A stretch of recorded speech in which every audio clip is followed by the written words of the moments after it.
blue, but this creep keeps staring at us.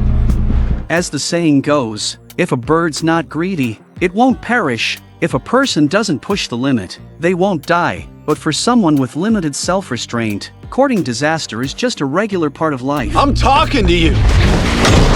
What the hell are you? Meet Seobok, the world's first genetically engineered super clone. Not only does he possess the trait of eternal life, but he can also control everything around him through thought-directed brainwaves. Over time, he's evolved a devastating power capable of wiping out an entire army. But despite his destructive potential, Seobok wasn't created for chaos. He was born out of humanity's fear of death, a quest for eternal life. Seobok's unique spinal fluid can heal all human diseases, even terminal cancer. As a symbol of mankind's pursuit of immortality, he was given the name Seobok, after the legendary seeker of eternal life. Originally, Seobok was kept under tight wraps, hidden deep in a secret lab. However, everything changed when the lead scientist on the project, a top American researcher, was mysteriously assassinated one night. This assassination triggered an international crisis, drawing the attention of the U.S. Embassy in Korea. Upon learning of Seobok's potential, the U.S. demanded that South Korea transfer him to American control. However,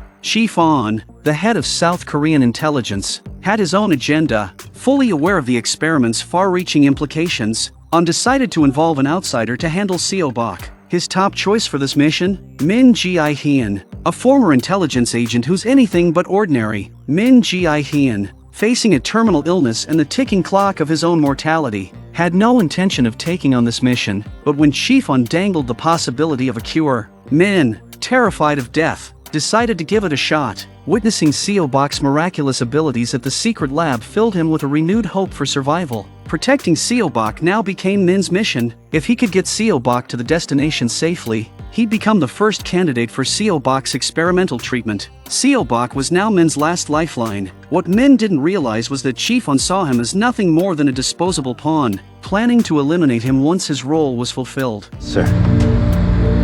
What was that?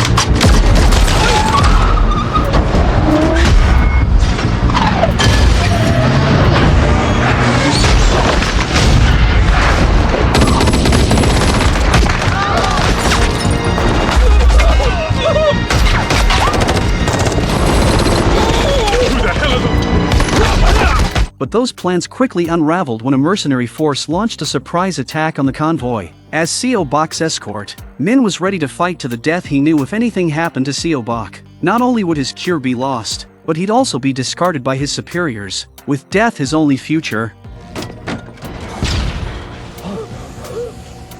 To Min Ji-hyun's surprise, the attackers seemed to know exactly who he was. Rather than delivering a lethal strike, they chose to knock him unconscious and take both him and Seobok captive. One of the mercenaries calmly reached into their medical kit and pulled out a small vial of suppressant injection designed to slow Seobok's rapid cell division, keeping his dangerously unstable powers in check. Fully aware of the injection's purpose, Seobok was determined to resist any attempt by these strangers to inject him. He raised his head and warned them not to even think about administering the drug. Little did they know, they were recklessly flirting with the edge of death.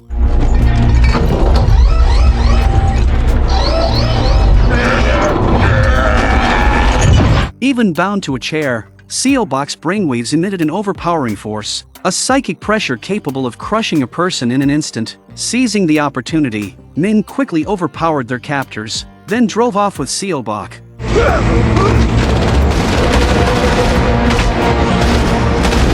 Following Seobok's guidance, they managed to escape the abandoned warehouse and evade their pursuers. After escaping, Min Ji-hyun immediately contacted Chief On, unaware that On had changed plans. Fearing the devastating impact if Seobok's existence became public, On had begun considering a new solution, eliminating Seobok. Unaware of On's intentions, Min continued escorting Seobok on foot to the nearest safe house. He noticed Seobok, filled with curiosity, constantly observing everything around him. But when Min's illness flared up, Seobok quietly slipped away, eager to explore the bustling world nearby. When Min found Seobok in a crowded area, the boy's odd attire drew attention from passers-by. To avoid suspicion, Min gave Seobok a change of clothes, marking the first time Seobok ever wore anything bright and modern, having had no freedom his whole life. Seobok looked at Min with a quiet, humble plea. hoping he might also get a pair of shoes to match his new outfit. Touched, Min tried to introduce Seobok to the outside world in small ways. He bought him instant ramen, a simple meal, but one that opened up a whole new world for Seobok,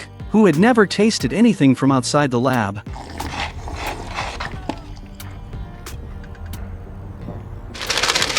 I don't know what the hell I'm doing. This is exactly why I never had kids.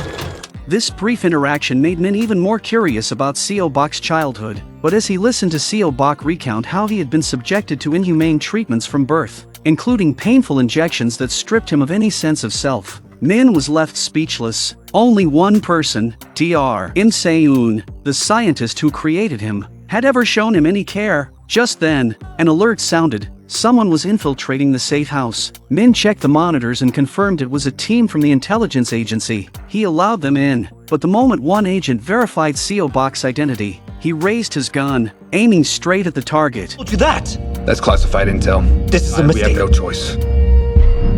God, put the damn gun down!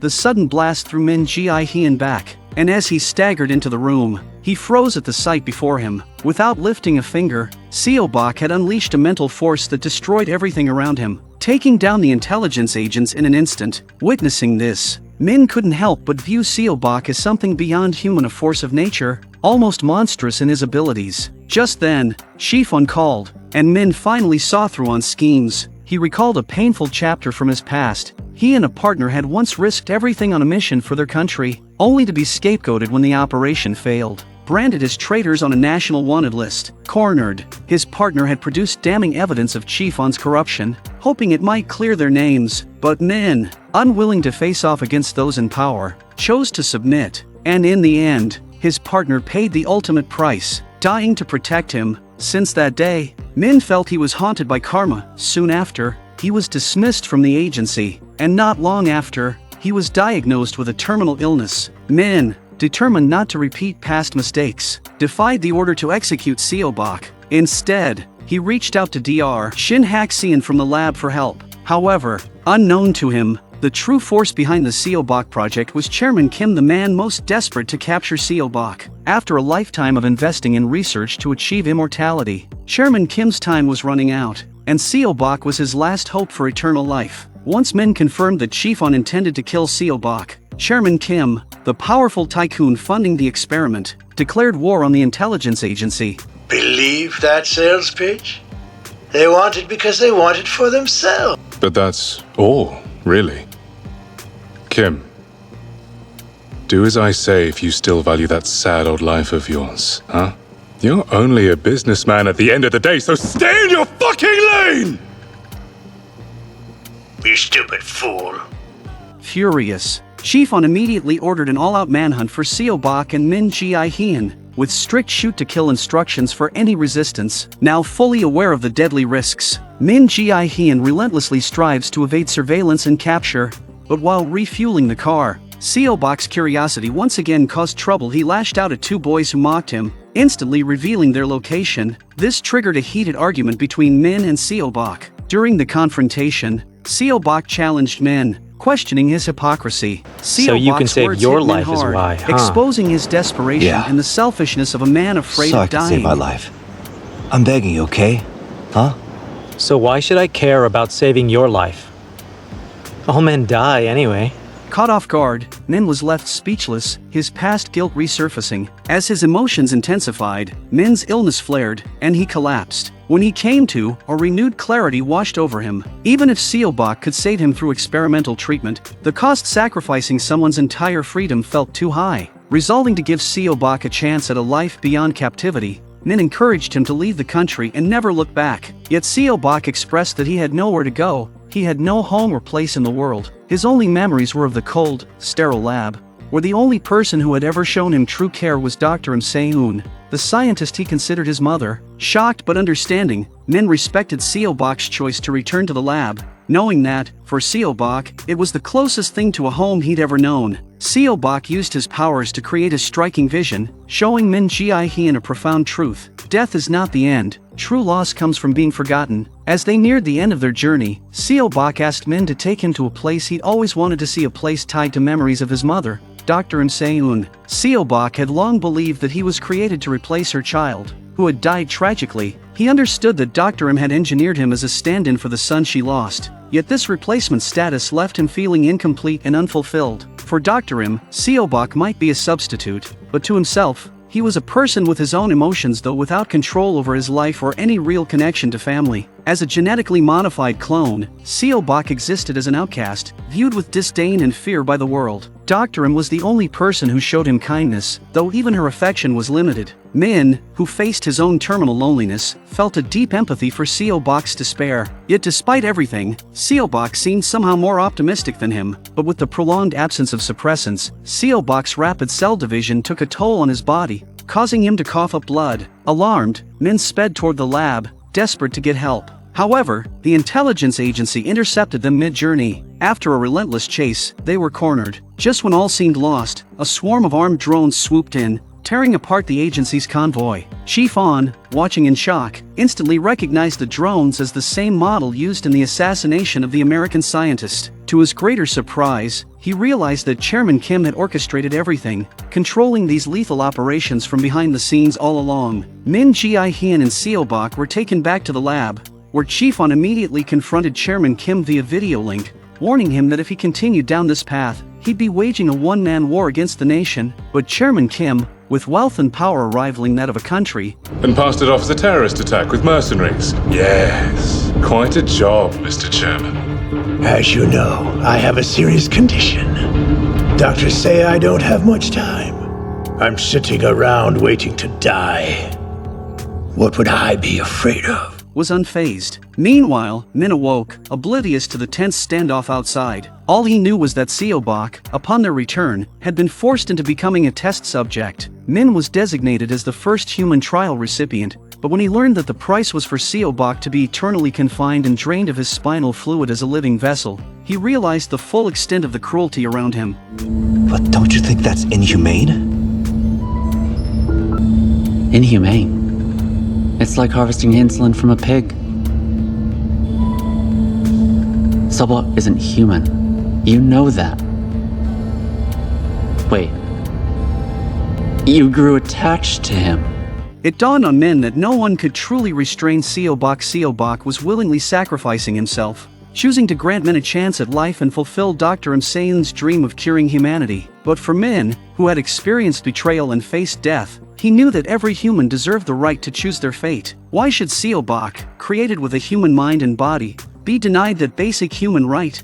To him, the so-called quest to cure humanity was just a mask for people's selfish fear of death. To stop the experiment, Min Ji-hyen interrupted the procedure, holding Dr. Shin Hak-seon at gunpoint and demanding he shut it down. However, Dr. Shin Hak-seon responded coldly, informing him that once the experiment had begun, there was no way to stop it. Desperate, Min asked where Dr. Seon was, hoping she could intervene. Dr. Shin Hak-seon unveiled a horrifying truth. He opened the experiment chamber, revealing the preserved corpse of Dr. Seon. It turned out that Dr. had tried to stop Seo Bok from being used as a permanent vessel and had threatened Chairman Kim. In response, Kim had mercilessly killed her. Her body was preserved because Seo Bok's genetic material had been cloned from Dr. M's deceased son, and they intended to keep her as the original for further research.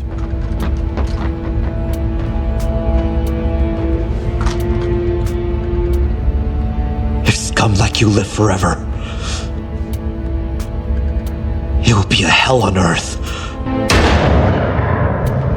Suddenly, a gunshot rang out, and Min Ji-hyen fell. Though Chairman Kim chose not to kill him, Min still held value as a test subject. Unbeknownst to them, the gunshot had fully awakened Seo Bok. By the time Dr. Shin Hak-seon noticed, Seo Bok was already standing in front of Dr. Seon's lifeless body. Realizing the danger, Dr. Shin scrambled to grab a suppressant, hoping to control Seo Bok, but it was too late. You shouldn't have.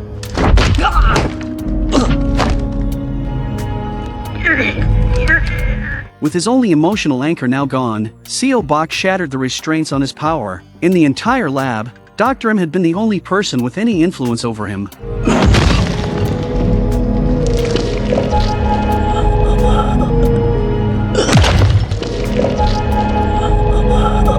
No! Don't kill him! The others, still underestimating Seo Bok, thought they could kill him. Little did they realize, this wasn't a cat-and-mouse game, it was a merciless massacre.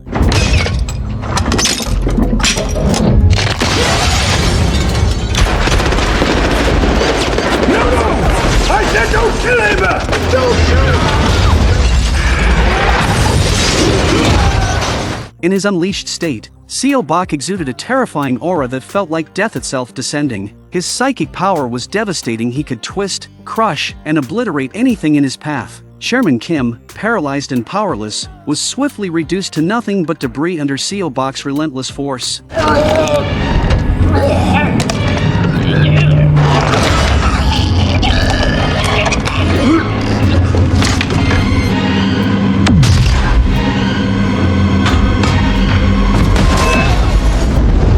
The laboratory, a giant vessel, began to shake violently, and the special forces waiting outside were stunned. Then they watched in horror as Seo Bok tore open the ship's hull and emerged, the brutal display shattering their sense of security. I said open fire!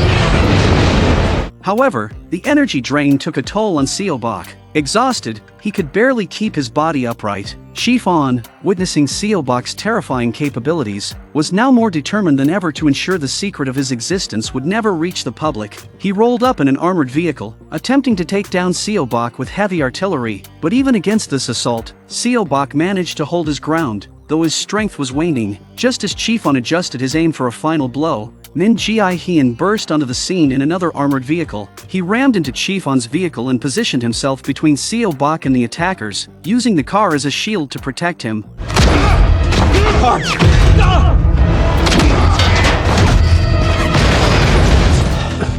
Get out of here. And go where, huh? What? I know you. I have nowhere to go. Despite his superhuman powers, Seo Bok, vulnerable and exhausted, uttered the weakest words imaginable. The harsh reality was clear. As long as Seo Bok existed, countless people would fight and kill to control him. Faced with those who sought to harm him and attack the few people he trusted, Seo Bok chose no longer to stay silent or tolerate them.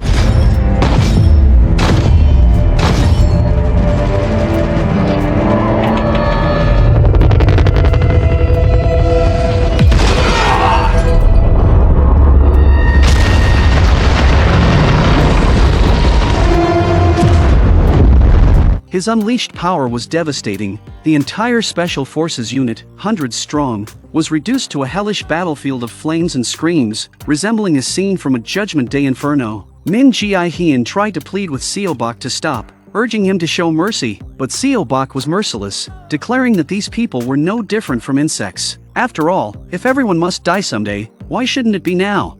Seo Bok's actions sent a clear message to Min Ji-Hyun. His existence could only take one of two forms. He would either become humanity's beacon of hope against death, or their ultimate nightmare, dragging them into despair. Seo Bok admitted he didn't know which path he'd end up on or whether he'd lose control entirely one day. He pressed Min to make a choice, challenging him to decide his fate. But this will never end.